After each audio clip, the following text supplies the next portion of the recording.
What's up guys, in today's video I'm going to be talking about 4 mistakes you need to avoid when you first start making games. So the first mistake most beginner indie game devs make is not validating their idea. I was also guilty of this in the beginning. I created games that I thought people wanted to play, games that I wanted to play myself without thinking about the commercial aspect of game development. So I didn't do any market research, and obviously the results back then spoke for themselves.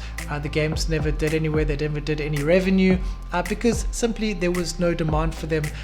People were not interested in playing them. So do your due diligence, do your market research, and avoid falling into that trap of creating games that you think people want to play instead of creating games that you know people want to play. The second mistake you want to avoid, and we all know this, if you're an indie game developer, you know it all too well, is taking too long to release a game. When in fact you should do the exact opposite. You want to get your product to market as soon as possible so you can get that feedback as soon as possible. So I know we all are self-conscious about releasing new games because of fear of being judged. However, that is what makes a successful developer, is being judged on your games. That way you get feedback and make them better, and it'll take quicker to release a more polished product. So create an MVP as soon as possible and don't spend too long worrying about the minute details. As long as your core game loop is there, you should get some decent feedback from your players. The third mistake you want to avoid is having bad quality code. Not only does it waste a lot of time when you have to fix recurring bugs, it also takes away from the player experience when they are playing your game. And also poorly constructed code can cause problems down the line when you need help and you bring on other developers to work on your code. It can also cause a lot of delays. As a general rule, your code quality should be efficient, extensible, properly formatted, as well as accompanied by architectural diagrams, as well as code comments.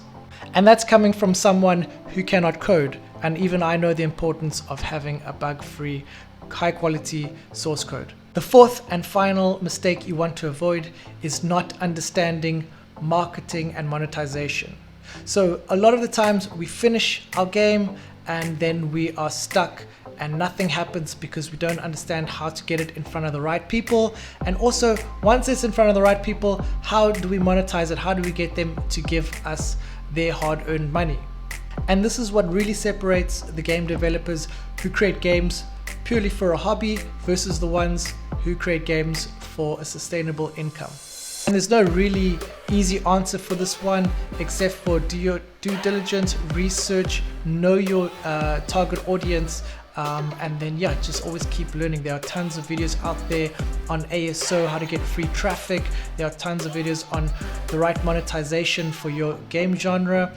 So you just need to study those materials and also experiment with them, and eventually something will click and you will be able to replicate that process over and over again and find success that way. So I hope you guys enjoyed that video. You know the drill. Smash the like button, subscribe if you do enjoy this kind of content. I will see you on the next one. Stay safe and peace out.